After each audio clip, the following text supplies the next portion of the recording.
Repeat करते हैं फिर से, है ना, कुछ टेक्निकल इशू के कारण वॉइस नहीं आ रही थी, है ना। आप गूगल क्रोम ओपन करोगे, आपको यहाँ पर top right hand side corner पे 9 लिटिल डॉट्स दिखेंगे, वहां पर क्लिक करोगे, यहाँ पर आपको गूगल के सारे एप्लीकेशन दिख जाएंगे जो भी गूगल द्वारा बनाए गए, है ना। आज हम किसके बारे में समझने वाले हैं? ड्राइव के बारे में। तो ड्राइव को ओपन करते हैं हम। ड्राइव क्या है? एक क्लाउड स्टोरेज आपको प्रदान करता है ना। जैसे आपके पेन ड्राइव में डाटा आप सेव रख सकते हो, वैसा ही डाटा आप गूगल ड्राइव पे सेव रख सकते हो, है ना। आपका वो डाटा किसी भी प्रकार का हो सकता है, पीडीएफ फाइल हो सकती है, म्यूजिक फाइल जो ऑडियो फाइल होती है वो हो सकती है, वीडियो हो सकती है ना, कोई इमेज हो सकती है। जो भी डाटा आप पेन ड्राइव में स्टोरेज कर सकते हो वो आप गूगल ड्राइव पर भी स्टोरेज कर सकते हो। टोटल जो गूगल है वो आपको 15 GB स्टोरेज फ्री देता है कि आप 15 GB तक का डाटा इस पर स्टोर करके रख सकते हो। अब ये 15 GB आप या तो फोटो सेव कर लो, या तो 15 GB के मेल सेव कर लो, या फिर 15 GB का कोई और डाटा आप अपने जो गूगल के जितने भी एप्लीकेशन है उन पर सेव करके रख लो, है ना। तो गूगल ड्राइव हम समझने वाला है। गूगल ड्राइव ऐसे इसका कुछ इस तरह से इंटरफेस दिखता है। ये है होम बटन। यहाँ पर आपको जितनी भी सारी रिसेंट एप्लीकेशन या फोल्डर्स हैं वो आपको यहाँ पर देखने को मिलेंगे। अभी यहाँ पर हमारा जो अकाउंट है वो एम्प्टी है, अभी हमने क्रिएट किया। जैसे यहाँ पर आपको स्टोरेज दिख रहा है ना, 0 बाइट ऑफ 15 GB यूज्ड, मतलब अभी कुछ भी यूज नहीं किया है हमने, है ना। जो मेल बनाया है वो न्यू मेल है, हमारे पास नया अकाउंट है ना। तो हम अपलोड करके देखते हैं कैसे अपलोड होगा। या तो यहाँ से आप फाइल से सेलेक्ट कर सकते हो, ये फिल्टर है एक प्रकार से, और दूसरा आप फोल्डर सेलेक्ट कर सकते हो। अगर कोई फोल्डर होगा यहाँ पर तो आपको शो हो जाएगा, है ना। आपको डॉक्यूमेंट अपलोड कैसे करना है वो समझते हैं। यहाँ पर न्यू बटन दिख रहा है, उस पर क्लिक करेंगे आप। यहाँ पर आपको अब ऑप्शन दिखेंगे कौन सी फाइल आपको अपलोड करना है। आप पहले या तो कोई फोल्डर एम्प्टी है, खाली जगह पर रखना है तो ठीक है, नहीं तो न्यू फोल्डर क्रिएट कर लेंगे यहाँ पर, है ना। फोल्डर का कुछ भी नाम दे देंगे, जैसे अभी ये अनटाइटल फोल्डर आ रहा है, हम यही नाम से सेव कर लेते हैं इसको, है ना। ये थोड़ा सा टाइम लेगा, क्यों? क्योंकि ये पूरा कैसे चलता है, इंटरनेट की सहायता से चलता है ना। ये फोल्डर हमारा यहाँ पर क्रिएट हो चुका है। जैसे आप दिस पीसी में फोल्डर बनाते हो ना, उसी तरह से यहाँ पर भी ये फोल्डर क्रिएट हो चुका है। अब इसमें आप कोई भी डाटा रख सकते हो। जैसे हम इसको ओपन करते हैं, अब इसमें डाटा रखना है तो वो फोल्डर को ओपन करेंगे हम, फिर न्यू पर जाएंगे। अब क्या करना है, आपको फाइल अपलोड करना है, ठीक है। तो फाइल अपलोड पर क्लिक करेंगे। अब फाइल में वो कोई सी भी फाइल कर सकते हो आप, इमेज फाइल भी हो सकती है आपकी, और क्या हो सकता है इसमें, जैसे हम एक कोई पीडीएफ अपलोड करके देखें। जैसे हमारे पास ये एक पीडीएफ है, इंटरनेट एंड वेब डिजाइनिंग नाम से। इसको सेलेक्ट करते हैं, ओपन करते हैं, तो ये यहाँ पर अपलोड होने लगेगी। यहाँ आपको जो right hand side bottom corner में देखने को मिलेगा। ये जो फाइल है हमारी इस पर अपलोड हो चुकी है। यदि अब मेरे कंप्यूटर में से डिलीट भी हो जाती है तो इसको मैं कहीं पर भी एक्सेस कर सकता हूँ। ये वाली जो फाइल है ना, ये पीडीएफ अपलोड कर दी। इसी तरह से हम और भी सारी फाइल से अपलोड कर सकते हैं। अब इसमें एक दिक्कत ये है कि यदि आप इसको मोबाइल पर चलाते हो, मोबाइल में चलाओगे, तो वहां पर आप डायरेक्ट फोल्डर का फोल्डर अपलोड नहीं कर सकते। वहां पर आप एक पर्टिकुलर फाइल को अपलोड कर सकते हो, या इमेज फाइल है, पीडीएफ है, तो अलग अलग उनको सेलेक्ट करना पड़ेगा, फोल्डर अपलोड नहीं कर सकते।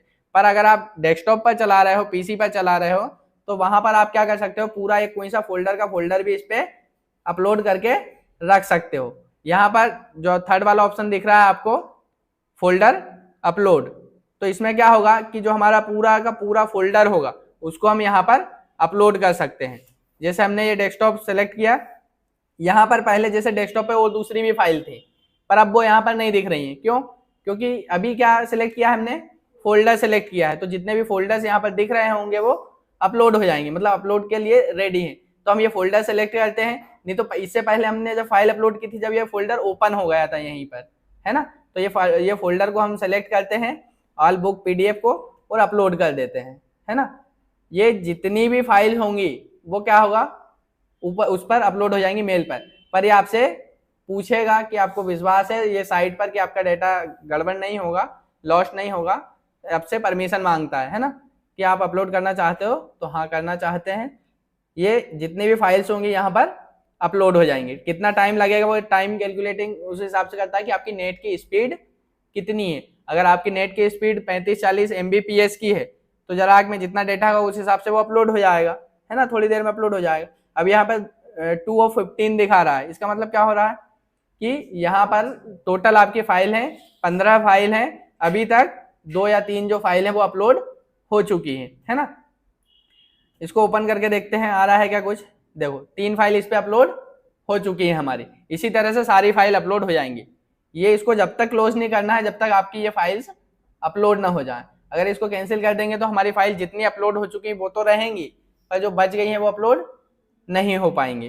ठीक है, इसी तरह से न्यू में क्रिएट करेंगे तो और भी जो फाइल्स हैं इसमें, जैसे गूगल डॉक्स है ना, डॉक्यूमेंट वाले जो वर्ड डॉक्यूमेंट होता है उस टाइप से गूगल डॉक्स है, गूगल शीट है, गूगल स्लाइड है, गूगल फॉर्म्स है, उनको भी हम अपलोड कर सकते हैं, है ना। या फिर यहीं पर मोर में एक ऑप्शन दिख रहा है आपको, जैसे यहाँ पर गूगल ड्राइंग का अलग से एक एप्लीकेशन है, ये सारे भी आप इस पर कनेक्ट कर सकते हो। और दूसरा कोई सा एप्लीकेशन इससे ऐड करना चाहते हो, है ना, तो उसको भी आप कनेक्ट कर सकते हो। तो उसका डाटा जो बैकअप बनेगा वो डायरेक्ट इस पर अपलोड होगा। जैसे बहुत बार हम क्या करते हैं, वेबसाइट बनाई हमने, है ना, तो वेबसाइट बहुत बार करप्ट हो जाती है, कुछ नए वायरस वगैरह आ जाते हैं वेबसाइट पर भी। तो हमारा जो डाटा, जैसे हमने उस पर डाटा डाल के रखा है, बहुत सारे क्वेश्चन आर्टिकल वगैरह डाल के रखे, तो वो वेबसाइट पे अगर कुछ बग आ गया, कुछ वायरस आ गए, तो वो तो वेबसाइट हमारी करप्ट हो जाएगी, मतलब हमारा डाटा भी लॉस्ट हो जाएगा, पूरा खत्म हो जाएगा। तो हम क्या करते हैं, उसको ड्राइव से कनेक्ट कर देते हैं और उसमें बैकअप शेड्यूल कर देते हैं कि हर 2 घंटे या हर दिन, हर हफ्ते में, या फिर हर दूसरे तीसरे दिन, जिस तरह से हमको शेड्यूल करना होता है उस हिसाब से हम क्या करते हैं, उसमें शेड्यूल कर देते हैं और बैकअप उसका ऑटोमेटिकली बनता जाता है ना। ये हो गया। इसके बाद आप इसमें और फोल्डर बना सकते हो अलग अलग प्रकार के, है ना, सर्च कर सकते हो, है ना, किस टाइप के फाइल है आपका। जैसे आप चाहते हो कि हमको सिर्फ पीडीएफ ही पीडीएफ दिखे, तो यहाँ पर फिल्टर लगाकर जो भी फाइल होगी उसको सेलेक्ट कर सकते हो। सिर्फ ऑडियो फाइल दिखेंगी तो ऑडियो को सेलेक्ट करोगे, ऑडियो फाइल जितनी भी होंगी आपको यहाँ पर पूरी शो हो जाएंगी। अब वो अलग कोई से फोल्डर में होगी तो भी, और बाहर होगी तो भी आपको देखने को मिल जाएंगे यहाँ पर, है ना। चलिए, ये मॉडिफाइड का मतलब क्या होता है, लास्ट 7 डेज, मतलब यहाँ पर भी ये भी फिल्टर लगा सकते हो। यदि आप चाहते हो कि 2023 में जितनी भी फाइल अपलोड हुई है सिर्फ आपको वही देखना है, तो आप यहाँ पर 2023 का जो फोल्डर फिल्टर है उस पर अप्लाई कर दोगे तो जो 2023 में जितनी भी फाइल डली होंगी वो ओपन हो जाएंगे, है ना। चलिए, ये समझ में आया होगा आपको, ठीक है। माई ड्राइव में क्या है, यहाँ पर जो भी फोल्डर्स आपके क्रिएट होंगे वो यहाँ पर दिखेंगे, ठीक है। शेयर्ड विद में क्या होगा, शेयर्ड विद में क्या होता है कि जैसे मेरा एक और कोई सा अकाउंट है ना, उससे मैं डाटा इधर शेयर कर रहा हूँ, मतलब अपलोड कहाँ रहेगा, वो दूसरे वाले ईमेल पर, और मैंने उसको यदि शेयर कर दिया है तो वो आप भी उसको ओपन कर सकते हो। जब कोई डाटा शेयर करता है तो उसमें भी अलग अलग कंडीशन लगती है, या तो वो व्यूअर होता है, मतलब सिर्फ डाटा को देख सकता है, उसमें कुछ एडिट नहीं कर सकता, रीनेम नहीं कर सकता, है ना, सिर्फ देख पाएगा डाटा को। अगर एडिटर बना दूंगा उसको तो वो डाटा को एडिट भी कर पाएगा, है ना, देखने के साथ साथ एडिट भी कर पाएगा। इस तरह से अलग अलग कंडीशन होती है। अभी यहाँ पर कोई भी फाइल हमको सेंड नहीं की गई है, शेयर नहीं की गई है, इसलिए यहाँ पर कोई भी फाइल आपको देखने को नहीं मिल रही, है ना। रिसेंट में आपको पता है जितनी भी फाइल या ओपन की होंगी वो आपको रिसेंट में यहाँ पर देखने को मिल जाएंगी, ठीक है। स्टार्ट में क्या होगा, स्टार्ट में क्या होता है कि जैसे आपने किसी फाइल को क्या कर दिया है, आपको जरूरत है, इंपॉर्टेंट फाइल है, तो आप उसको क्या कर सकते हो, यहाँ ये डॉट पर ले जाकर मार्क एज स्टार कर सकते हो, या फिर देखो ये कोई फाइल ओपन की हमने, है ना, ये एड टू स्टार्ट, ठीक है। तो ये फाइल हमारी इंपॉर्टेंट फाइल, हमको पता है, फेवरेट फाइल जैसे बोल सकते हैं हम, तो वो आपको स्टार्ट वाले फोल्डर में डायरेक्ट एक्सेस कर सकते हो। अब ऐसा तो है नहीं कि सारा डाटा जरूरी होता है, उसमें से कुछ कुछ डाटा जरूरी होता है हमारा, तो वो जल्दी से बार बार जिसकी आवश्यकता पड़ती है हम उसको एक बार में ढूंढ सके, इसलिए इसको हम स्टार कर सकते हैं ना। स्पैम में क्या होता है, अगर एक ही मैसेज बार बार आ रहा है आपको, या फिर कुछ फ्रॉड करने के तरीके से ऐसा कुछ कंटेंट डाला हुआ है आपके मेल पर या फिर कंटेंट इसमें फाइल में, तो आपको गूगल ऑटोमेटिकली डिटेक्ट करके उसको किस फोल्डर में डाल देता है, स्पैम फोल्डर में, ठीक है। इसके बाद आता है बीन। बीन का मतलब क्या होता है,